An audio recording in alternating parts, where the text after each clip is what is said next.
ஒன்றும் இல்லை, ஒரே ஒரு கேள்வி என்னன்னா, அந்த தோழர் வாயிலிருந்து வந்தது தான். தாவேகாவுடைய பொதுச் செயலாளரே ஒரு வீட்டில் ஒரு ஓட்டு இருக்குங்கிறார். கட்சியில் இருக்க கட்சி தலைவரும் ஒரு வீட்டில் ஒரு ஓட்டு இருக்குங்கிறார். ஒட்டுமொத்தமாக அந்த கட்சியில் இருக்க எல்லாருமே ஒரு வீட்லையும் ஒரு ஓட்டு இருக்குங்கிறாரு. நாம் அதை கிண்டல் பண்ணுறோம் வேற. ஒரு படி மேலே போய் இவர் ஒரு வீட்லையும் 2 ஓட்டு இருக்கான்.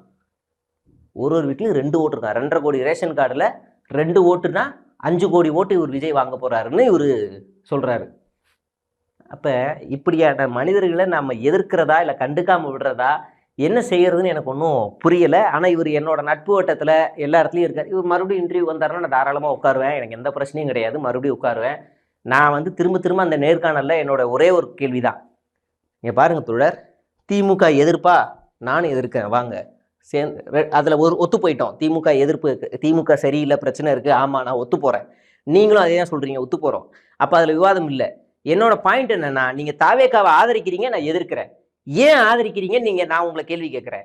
நீங்க இன்னொரு கேள்வி கேட்கலாம், ஏன் எதிர்க்கிறேன்னு கேள்வி கேட்கலாம். நான் 1000 காரணம் வச்சிருக்கேன்.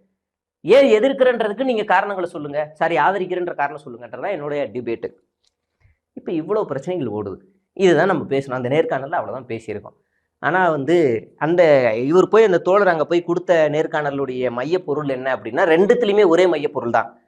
நான் வந்து பல வருஷமாக சமூக சேவையில் இருக்கேன், நான் மக்களுக்காக போராடுறேன், நான் பல வழக்குகள் வாங்கியிருக்கேன் அப்படின்றது தான். நல்லது தான், கரெக்டு தான், ஆமாம் போராடிதான் ஆகணும், வேறு வழி இல்லை, இந்த சமூகத்தில் பிறந்துட்டோம், எல்லாருமே போராடி தான் ஆகணும், கரெக்டு. அது யாருமே கேட்கலை. ஆனால் நம்ம கேட்குறது ஏன் தாவேக்காவுக்கு நான் ஒரு டிமாண்டை கிரியேட் பண்ணது தாவேக்கா, அது சொன்னார். அந்த பாயிண்ட்டை கடைசி வரைக்கும் சொல்ல கேட்டால், கூட்டணி கட்சிகள் மைனாரிட்டிக்கு ஒரு டிமாண்டை கிரியேட் பண்ணுதுங்கிறாரு. அது என்னன்னு எனக்கு புரியல.